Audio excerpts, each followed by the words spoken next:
Indonesia kaya akan budaya. Indonesia kaya akan bahasa.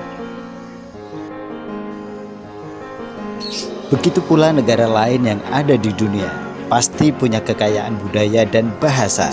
Disitulah terjadi perbedaan budaya negara satu dengan negara lainnya, atau wilayah satu dengan wilayah lainnya.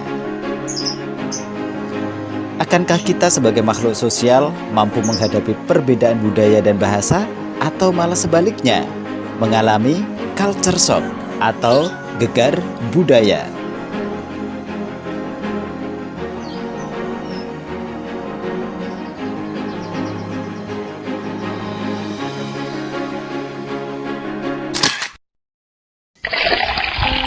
Apa itu culture shock atau gegar budaya? Inilah penjelasannya.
Berikut contoh orang-orang yang bisa mengatasi culture shock atau gegar budaya.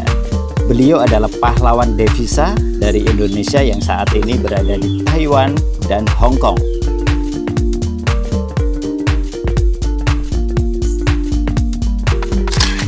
Kalau pengalaman pertama saya di Taiwan itu, dulu mau berangkat, persiapannya itu pakai bahasa Mandarin.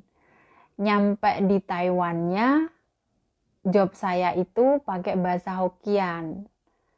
Dan mau nggak mau ini saya harus belajar Hokkien juga. Dan selain itu juga yang masih saya ingat itu dulu itu saya kemana-mana itu bawa pulpen sama kertas.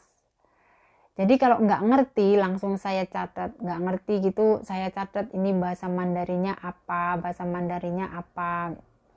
Jadi saya bisa ngerti gitu. Dan waktu itu alhamdulillah lah 3 bulan lebih, 3 bulan, sekitaran 3 bulan saya bisa bahasa Hokkien dan juga bahasa Mandarin.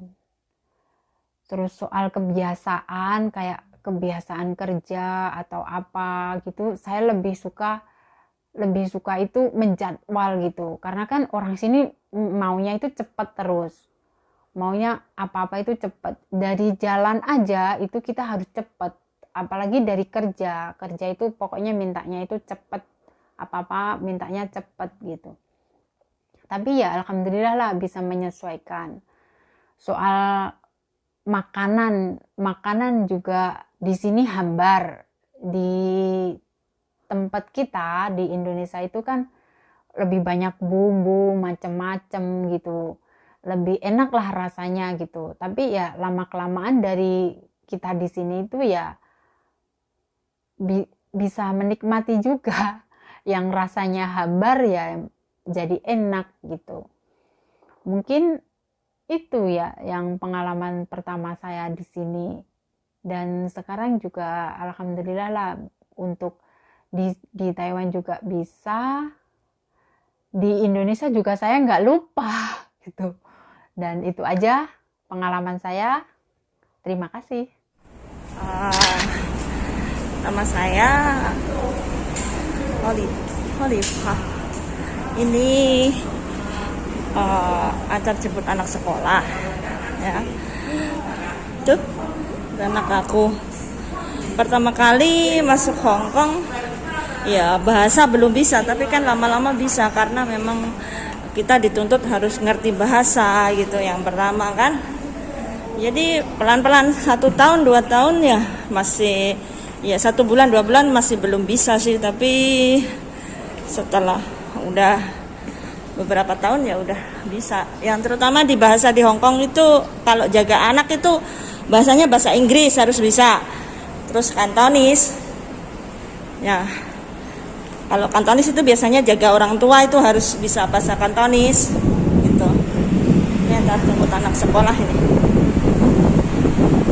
Ya namanya suka duka ya, ikut orang ya harus sabar. Karena tuntunan kita harus sabar ngadapin anak-anak gitu kan. Ya kayak dianggap anaknya sendiri gitu. Jadi, culture shock atau gegar budaya itu bisa diatasi dengan beberapa cara.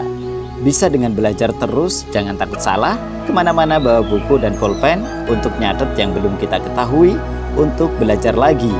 Bisa menerima kebiasaan atau budaya di tempat baru, baik dari segi bahasa, pekerjaan, makanan, dan lain-lain. Serta sabar dalam menyesuaikan lingkungan.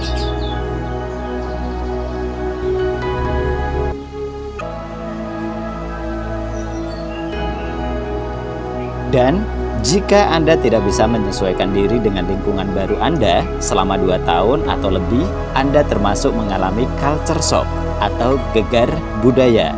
Begitu pula sebaliknya, jika Anda bisa menyesuaikan diri dalam lingkungan baru kurang dari 2 tahun, berarti Anda adalah orang yang bisa mengatasi gegar budaya atau culture shock.